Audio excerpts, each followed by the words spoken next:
કેવા જેવું છે કે આ નવકાર મને બહુ અદભુત લાગે છે. હું પોતે બ્રાહ્મણનો દીકરો છું, પણ વાણિયાનો ગોર છું, શ્રીમાળી બ્રાહ્મણ છું, એટલે જૈન ફિલોસોફીને બહુ નજીકથી મેં વાંચી છે. એટલે મેં એક જગ્યાએ કીધેલું કે નવકાર જગતનો શ્રેષ્ઠ મંત્ર મને એટલે લાગે છે કે એમાં પહેલો શબ્દ આવે છે ઓમ નમો અરિહંતાણમ. હરિ કહેતા દુશ્મન, જેને દુશ્મન નથી એને પહેલા નમસ્કાર ભગવાન મહાવીરે કીધા છે. પછી બીજા સ્ટેજ ઉપર આવે છે નમો સિદ્ધાણમ. સિદ્ધને પણ બીજા નંબરે આપ્યો છે. આ સિક્વન્સ મને બહુ ગમે છે કે જો તમારે દુનિયામાં એકેય દુશ્મન ન હોય તો તમે સિદ્ધ કરતા પણ એક સ્ટેજ આગળ છો ભલા માણસ. આ નવકારે સાબિત કરી બતાવ્યું. નમો હરિહંતાણમ, દુશ્મન ન હોય તમારે તો તમે જગતના પહેલા, અને ઈથી આગળ હાવ ટૂંકી તમને સમજાય અને છેલ્લે સુધી ગળે ઉતરે ને તો જ પડકારો દેજો કે નવકારમાંથી હજી તો હિન્દુસ્તાને ખાલી નમો સ્વીકાર્યું છે. સાહેબ ખાલી નમો. આહા, હરિહંતાણમ સ્વીકારશે, સિદ્ધાણમ સ્વીકારશે, વજ્જાણમ સ્વીકારશે, પઠમમ હવઈ મંગલમ સ્વીકારશે ને સાહેબ, ત્યારે હિન્દુસ્તાન મહાસત્તા ઉપર બેઠું હશે. આવી મારી શ્રદ્ધા છે ગુરુ ભગવંતોના ચરણ.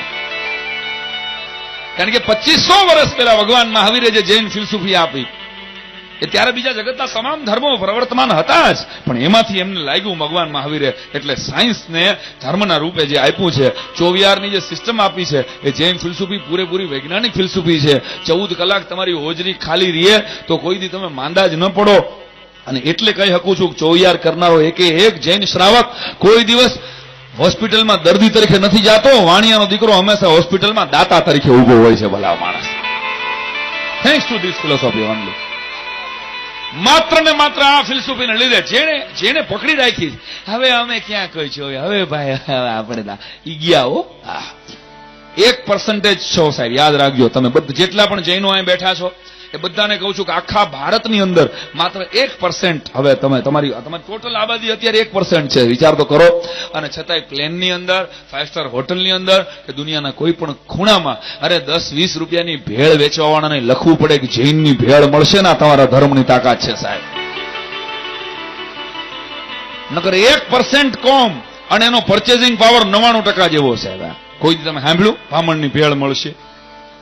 સાંભળ્યું તે પટેલની પાઉંભાજી મળશે? સાંભળ્યું તે ક્યાંય ન હોય. નકર બીજી બધી કોમ અમે તમારા કરતા પોપ્યુલેશનમાં ડબલ છીએ સાહેબ. પણ આ તો હું તમને હળવાશથી તમારો અરીસો બતાવું છું. કોણ છો તમે એટલું યાદ રાખવું છે. અને સમગ્ર ગુજરાતી ભાષા કોઈ એક સાધુના ઋણમાં હોય, કોઈ એક સંપ્રદાયના ઋણમાં હોય તો એક માત્ર જૈન ધર્મના ઋણમાં છે સાહેબ. એટલા માટે કહી શકું કે માળવા જીતી અને જયારે સિદ્ધરાજ જયસિંહ ગુજરાતનો રાજા પાછો વળે ને ત્યારે એને મેણું મારવામાં આવે. હે સિદ્ધરાજ, તું ભલે અમારો દેશ જીતીને જાસ પણ તારા દેશમાં અમારી ભાષા, ત્યારે પાલી બોલાતી હતી, અમારી ભાષા બોલાય છે અને મેણું કોઈને મારીએ, મેણું માથાનો ઘા. સિદ્ધરાજને નીંદર ના આવીને પોતાના પંડિતોને બોલાવ્યા. સભાની અંદર બોલાવીને બધા શાસ્ત્રાર્થ કરવા માટે પંડિતો આવેલા. અને સિદ્ધરાજે કીધું કે એક વ્યક્તિ એવો નથી મારા દેશમાં કે જે આપણી ગુજરાતી ભાષાનું વ્યાકરણ લખી શકે. અને ત્યારે ઈ બીડું ઉપાડ્યું. ઈ બીડું ઉપાડનાર બીજા કોઈ નહીં, જૈન આચાર્ય હેમચંદ્રાચાર્ય સૂરીજી હતા ભલા માણસ, જેણે 2.5 લાખ શ્લોકોની રચના કરી અને ગુજરાતીનું વ્યાકરણ બનાવ્યું. આ અત્યારે જે હું તમે આખા જગતમાં ગુજરાતી ભાષા પ્રચાર પામેલી જોઈ છે ને, આના મૂળમાં અને સિદ્ધ હેમ શબ્દનું શાસન હું તમે જો ભણી ગયા છે યાદ હોય તો 906 વર્ષ પહેલા ગુજરાતની ધરતી માથે ભલા માણસ એ પુસ્તકને હાથીની હોનાની અંબાડી માથે મૂકવામાં આવે અને દેશનો રાજા અને હેમચંદ્રાચાર્ય સૂરીજીથી લઈને આખું પ્રધાનમંડળ હાથીની અંબાડી પાસે આગળ હાલે. આવો પુસ્તકનો મહિમા વિશ્વના કોઈ ખૂણામાં મને ગોતી આવી તો દિયો ભલા માણસ. આ પ્રજા છે. તમે બેઠા છો આટલા દિલથી માણો છો. જ્યારે જૈન સમુદાય મારી સામો હોય ત્યારે આ વાત, મારી પાસે બહુ બ્રેકિંગ ન્યૂઝ છે, ફેક્ટ ફાઇલ છે. કારણ કે નવી પેઢીને હવે પુસ્તકો વાંચવાનો સમય નથી. આ વોટ્સઅપ જનરેશન છે એટલે કહી દઉં કે 15મી સદીમાં તો 2000 જેટલા કવિઓ અને લેખકો એ જૈન સમુદાયમાંથી હતા.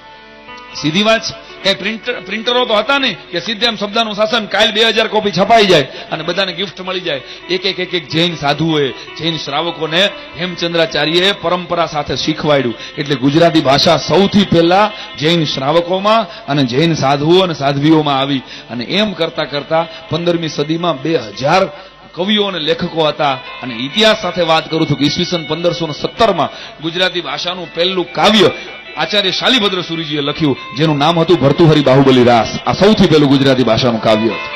You are the pioneer of poetry સાહેબ. ભર્તુહરી બાહુબલી રાસ આ સૌથી પહેલું કાવ્ય હતું. અત્યારે અમે કદાચ રમેશ પારેખ કે કૃષ્ણ દવે કે સાંઈરામ દવેની કોઈ કવિતાની મજા કરો છો, એના મૂળિયા ક્યાંક જૈન ધર્મને અડે છે સાહેબ. એના તમે વંશજ છો, એટલે ફરી ફરીને કહું